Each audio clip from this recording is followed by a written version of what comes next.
Look, it's Chopstick. He's so excited. He's so excited he wants to be on the video. Chopstick, what are you doing? What are you doing, big buddy? Bye. Alright guys, we're trying something different this time. So on this 1981 Corvette, I'm going to put out all 4 videos all at once. So I've been keeping this car a secret. I've had it probably for 4 or 5 months, slowly working on it while I've also been working on other people's cars. But it in fact was one of those eBay purchases where I was like, well, if I bid on it and I win it, cool. If not, no big deal. Then I won it. So I had to work on it. Oh hi, oh hi, oh hi. Hey, I'm trying to record it. I'm trying to record a video, Flobbert. What are you doing? Go play. Go get Puda. Go get her. You don't want to be in this video anyway. Go. Go. Go.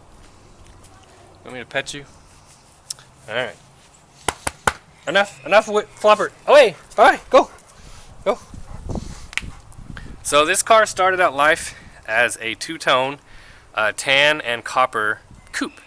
And then sometime along the way, somebody put a 1970, I guess it'd be a 74 to 75 Corvette rear clip on it, cut the roof off and made it a convertible. Now, it's really easy to do these wrong, but I made sure before I bought it that it was done correctly. So the back part is glassed in correctly, and also the mounting points for the soft top exist. So that's always a good thing. So here's 4 videos on this car. Hope you guys enjoy it, and let me know if you like this style better, if you like 4 videos at the end all at once, or if you like one at a time as I go. So let me know.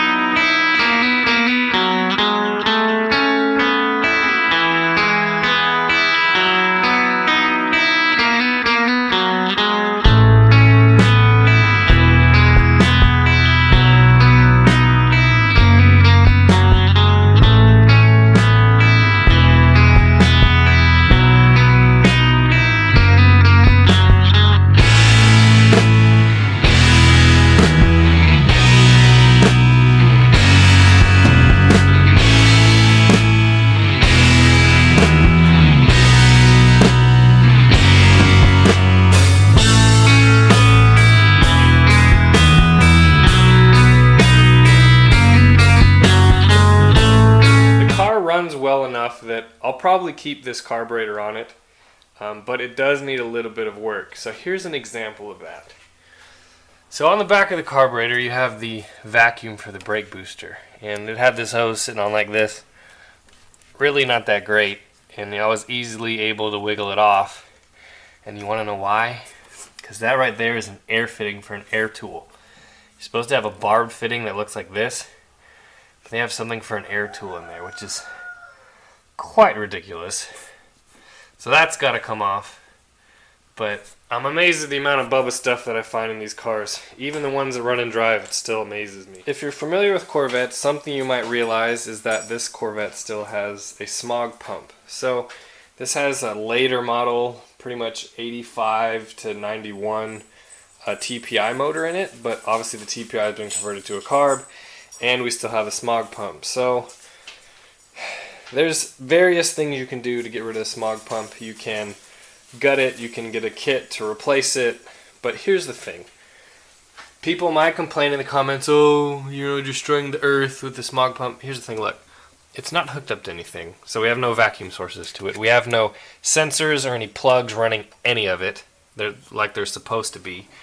And really, it's unplugged. You see this right here? There's a hose right here. So it's just sitting unplugged, being unused, basically filling up space. So what we can do to delete the smog pump is we're going to take these off, and you can cap these, which I will do on either side. You can also, cut them off here at the header and then weld it up, but we're going to go with caps for now. I might change my mind later, but we can get rid of this, we can get rid of this, we can get rid of this, get rid of this. I'm going to see if I can't hollow this out and make it so that we can still run it just with nothing inside it. If not, I'll get a kit Haven't made up my mind yet. The kit's like $100. Do I want to put $100 into that? I don't know yet. But with all that gone, the engine bay will be much less cluttered and full of junk. So here's the Smog Pump that was on this 1981. And instead of buying the $100 removal kit, I'm just going to gut it. It's not an original pump anyway, it's been remanufactured. So I have the back cap off, basically just 4 bolts, and then this big thick middle part comes out. Here's the Smog Pump all gutted, so these little rollers inside, they had little flaps, and what they do, they would stick out of this part, and then they would rotate inside of here, and you see how this side is a little bit wider than this side.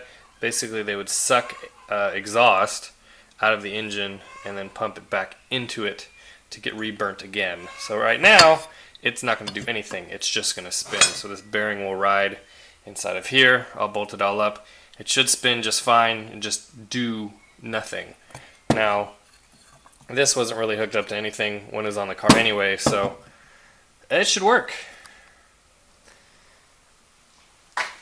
Yep, you're right. There's a bunch of pieces that are not on there that were on there. So I went to put the Smog Pump back on, and I realized if I put the pump back on, I won't be able to take the driver's side valve cover off. And I'm like, well, if I'm taking the valve covers off, I might as well take the spark plug wires out, because I can fix the angle of the distributor and set the timing, and I can know where the engine is based on what the rocker arms are doing. So the weird part, they had #1 cylinder like back here, or it should probably be right here. So they have the distributor all clocked bizarrely, and I'm just gonna, I was like, screw it.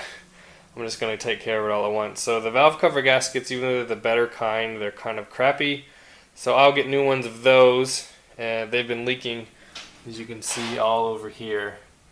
So we'll get that taken care of. Another thing that I noticed is the PCV valve wasn't hooked up, so that's going to be taken care of. The ground for the choke wasn't hooked up, so it's got power but no ground, so it's never going to work. That kind of stuff, and then I got to fix the return spring, get a bracket for that, etc., etc.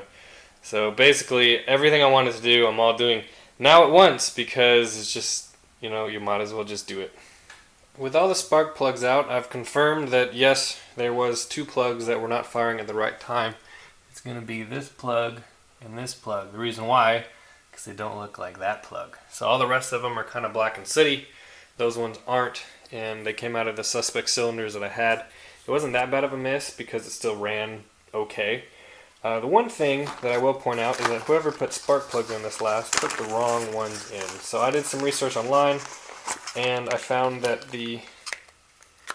it's R45TS plugs are the correct plugs for this, and the only differences between this one and the one that came in is just the porcelain's longer, but 2, you can see it's just a tiny bit longer. Let me show you.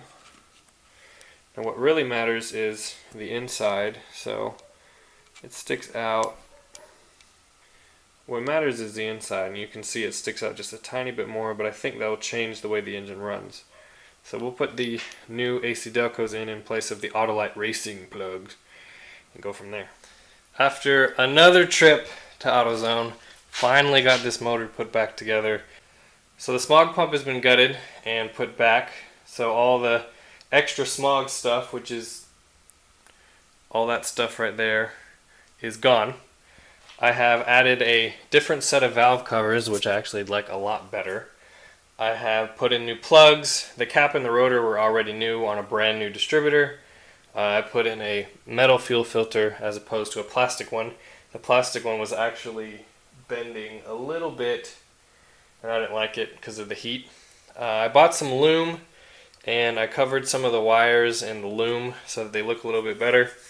I also bought new spark plug wires, put in new plugs, and then got these spark plug wire looms that go along the edges of the valve cover. It cleans up the engine bay quite a bit, and I think it looks pretty good. Here's a view from the other side. You can see how all the spark plug wires are nicely loomed and look very, very good. They will no longer touch the exhaust manifolds. I also put a bracket for this spring. Before it was just attached to the hose clamp, and the problem was it was catching on the linkage as it went up. Now the linkage will go all the way forward and not be a problem. Oh, we should probably plug the brake booster back in before I forget to do that.